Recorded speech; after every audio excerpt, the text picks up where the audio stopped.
गरीबी में पला बढ़ा लेकिन सपने बड़े थे। बचपन से ही संघर्षों की आग में तपा लेकिन झुका नहीं। तमाम रुकावटें आईं लेकिन कभी रुका नहीं।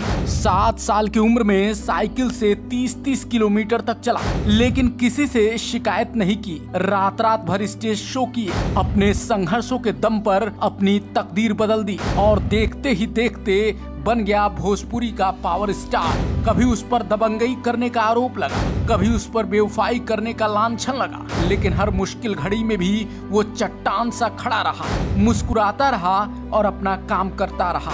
आज दुनिया जिसे पवन सिंह के नाम से जानती है, उसका पवन सिंह बनना इतना आसान नहीं था। तो फिर कैसे पवन सिंह बन गए भोजपुरी के सबसे बड़े पावर स्टार? आज के इस वीडियो में हम बताएंगे भोजपुरी के सुपरस्टार पवन सिंह के संघर्ष की पूरी कहानी। तो बने रहिएगा अंत तक हमारे साथ। इस कहानी की शुरुआत होती है बिहार के आरा जिले से। 5 जनवरी 1986 को पवन सिंह का जन्म हुआ था। बचपन से ही पवन सिंह ने गरीबी देखी। 7 साल की उम्र में जब गांव के लड़के गुल्ली डंडा और क्रिकेट खेलने में व्यस्त थे, पवन सिंह अपनी गायकी से सबका मन मोह रहे थे। गायक बनने के उनके सपने को पंख दिया उनके चाचा ने, जिन्हें वो आज भी अपना गुरु और भगवान मानते हैं। पवन सिंह के चाचा उनको साइकिल पर बैठाकर 30-30 किलोमीटर तक स्टेज शो करने के लिए ले जाते थे। नन्हा पवन सिंह साइकिल पर बैठे बैठे नींद लेने लगता और सो जाता था तो चाचा तुरंत उसके मुंह पर पानी के छींटे मारते और कहते, पवन बेटा, अभी सोने का टाइम नहीं है, अभी कुछ बनने का टाइम है। चाचा का ये शब्द सुनते ही पवन सिंह में तुरंत जोश आ जाता था और वो फिर लग जाते थे अपने सपनों के पीछे। सपना बस एक ही था, एक दिन बहुत बड़ा सिंगर बनना है। धीरे धीरे उस इलाके में ये चर्चा होने लगी कि ये बच्चा बहुत अच्छा गाता है। इसी बीच डाल्टेनगंज में एसपी के विदाई समारोह में गाने का मौका मिला। पवन सिंह ने यहाँ जो गाना गाया उसने सबका दिल जीत लिया। लेकिन यहाँ एक और बड़ी बात हुई। इस कार्यक्रम को रिकॉर्ड करने के लिए जो ग्रुप पहुंचा था, उसने पवन सिंह के गाने को रिकॉर्ड कर चुपके से एक एल्बम मार्केट में उतार दिया। इस एल्बम का नाम था ओढ़निया वाली। ये कैसे धूम मचाने लगा। पवन सिंह के चाचा जहां भी जाते लोग कहते थे, अरे आपके भतीजे का गाना हम लोग कैसेट में सुने हैं, बहुत अच्छा गाता है। पवन सिंह के चाचा को समझ नहीं आया कि आखिर हमने तो कैसेट निकाला ही नहीं, तो ये लोग गाना कहां से सुन लिए। बाद में जब जांच पड़ताल हुई तो पता चला कि चोरी छिपे पवन सिंह का कैसेट बाजार में उतर गया है। इसके बाद पवन सिंह के पड़ोसी ने सुझाव दिया कि क्यों न सही तरीके से सार्वजनिक रूप से पवन सिंह का एक एल्बम लॉन्च किया जाए, क्योंकि लोग तो अब इनकी आवाज को पसंद कर रहे हैं। फिर क्या था, पड़ोसी के साथ पहुंच गए पवन सिंह दिल्ली और इस तरह से आया उनका पहला एल्बम और उसका नाम रखा गया ओढ़निया वाली।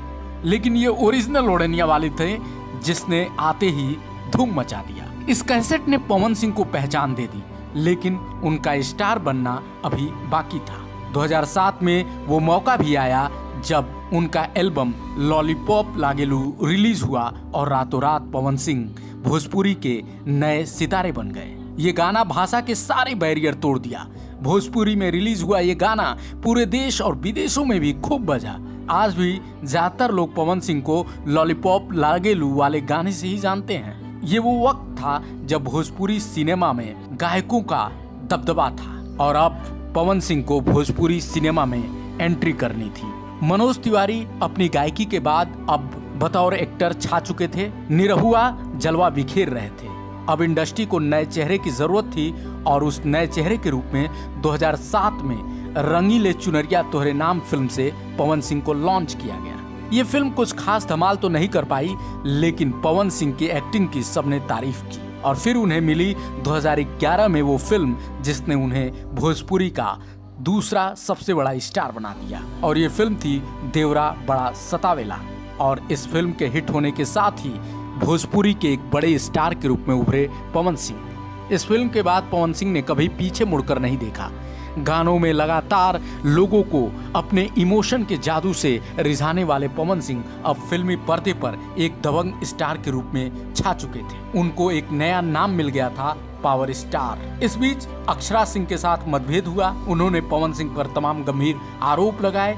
पहली पत्नी ने खुदकुशी की, दूसरी पत्नी के साथ तलाक का मामला अभी कोर्ट में है। जिंदगी में इन सारे उतार चढ़ाव के बावजूद पवन सिंह के फैंस आज भी उनसे बेपनाह मोहब्बत करते हैं। आज भी पवन सिंह भोजपुरिया दर्शकों के दिल पर राज करते हैं। आपको ये वीडियो कैसा लगा नीचे कमेंट में जरूर बताइएगा।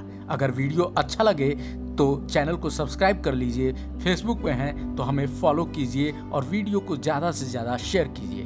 भोजपुरी वाले भैया को आपके प्यार की और आपके सहयोग की ज़रूरत है। आप हमें आगे बढ़ाएंगे तो हम इसी तरह से आपके सामने नए नए स्टारों के संघर्ष की कहानी, भोजपुरी के पर्दे के पीछे की सारी कहानियां लाते रहेंगे जो आपको कोई भी यूट्यूबर नहीं सुनाएगा। तो आज भोजपुरी वाले भैया को दीजिए इस वीडियो में इजाजत। मिलते हैं किसी और स्टार के संघर्ष की कहानी के साथ किसी और वीडियो में। तब तक के लिए सबा खैर, सोइए, आपकी रात्रि शुभ हो, आपका दिन शुभ हो।